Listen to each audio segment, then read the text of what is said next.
You want to grow a food forest and you have the worst clay soil on the planet. All you need is plants. Supportive species make your food forest grow. Here is what worked for us in our poorly drained clay soil. Our soil is grey clay mixed with sand.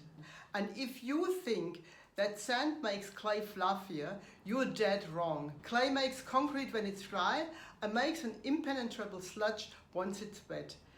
All plants will drown. For a supportive species, you could choose any plant that grows fast, produces a lot of biomass, grows well without a lot of. Supportive species can be chopped and dropped to provide biomass for your garden, but it does way more by putting roots in the soil. The soil life.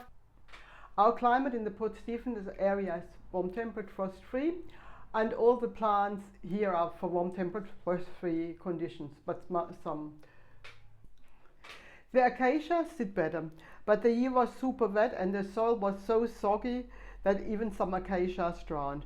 But some survived and got pretty. I couldn't see this really. I couldn't see how they improved the soil, but that is maybe because we didn't hear about syntropic farming and we were happy that finally something grew and we simply let them grow. And there's a reason why acacias are so well seen in the permaculture circles. It's that they fix nitrogen, but the truth is that all plants do fix nitrogen, but acacias do fix nitrogen more than other species. Somehow the acacias are not my favorite supportive species. I don't know why actually.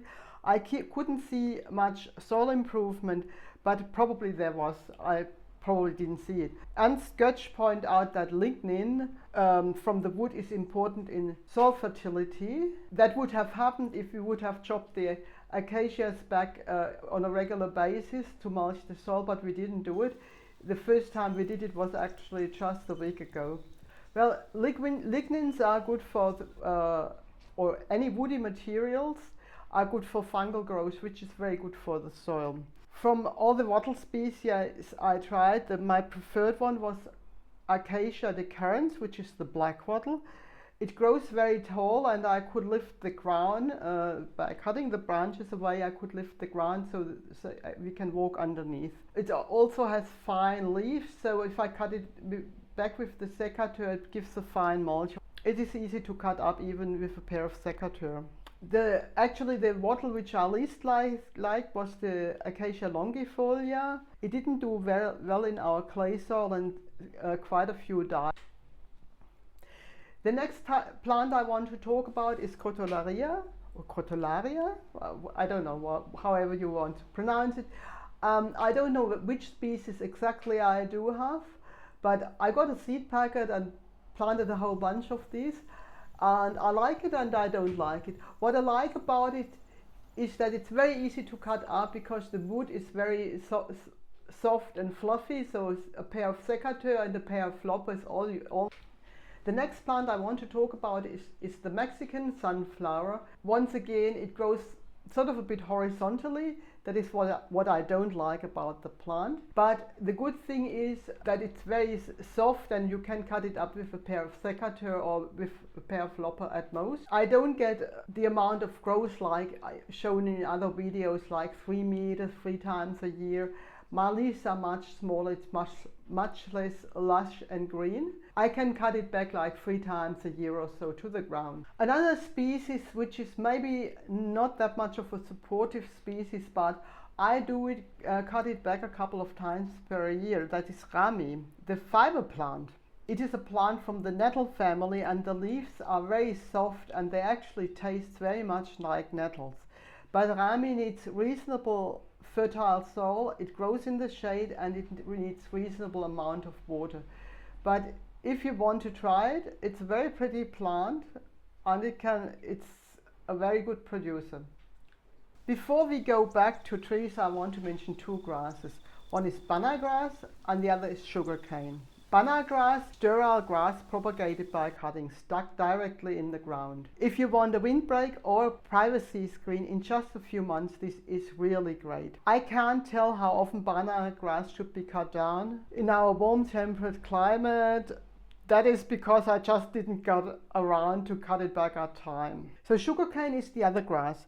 It needs much better soil than banana grass, but other than that the growth habit is quite similar. Of course you can produce your own sugar, but if you use it as a mulch without producing sugar, that is a very high quality mulch if all the sugar is still in there.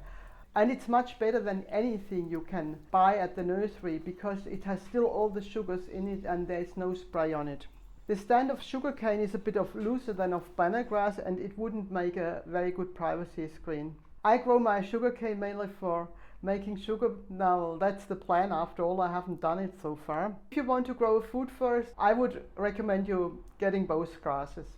You cannot have enough plants, do you? We believe that deciduous trees are good because they drop more leaves than evergreen plants. We use two as supportive species, mulberry and empress tree. Mulberries come in various forms and cultivars. They are black, red and white fruited ones with different fruit sizes. They fruit in late winter or early spring when little else is available, and they do not get the fruit fly. What else do you want? The fancier varieties are grafted. That is because they don't propagate from cuttings. Unfortunately, there is this white shahod variety which is very good, but this is always grafted. With some plain mulberries, you simply take cuttings and stick them directly in the ground where they are to grow. The only drawback is that the leaves are very yummy to the animals and you need to fence them off until they are a certain height. The empress tree is another deciduous support species. With its beautiful big leaves, it creates shade very fast and it grows very fast. The only thing is, I wanted to show you my best empress tree I have, and this is what I found. And this happened the second time to my empress, the very same tree, not the other trees, just that one. I'll have to cut it down to the ground and see whether it reshoots a second time. I do grow a couple of ice cream bean.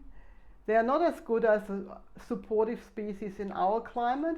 They don't grow that fast and they only grow very well down by the creek where there is enough water. Compared to Brisbane, I had an ice cream bean which grew like more than 2 meters, maybe 3 meters in less than 2 years. Yeah, it doesn't create all that much biomass here. But ice cream bean is also a nitrogen fixer. I planted a lot of pea eggplants, partly because the pea eggplant is very healthy and edible as such, but partly because I imagined I would have time to graft normal eggplants on it. I didn't do that. But what I did is to use it, to cut it back to the ground, to cut it back severely, and I actually used it as a supportive species and as a biomass producer. The only drawback to this supportive species is that it has little spines, but I guess they will break down quite fast.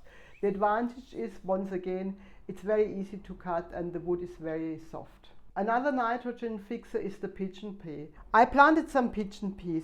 It does grow well in our clay pit garden, but I didn't use it very much to produce biomass so far. It's another nitrogen fixer, of course, and the peas are very edible.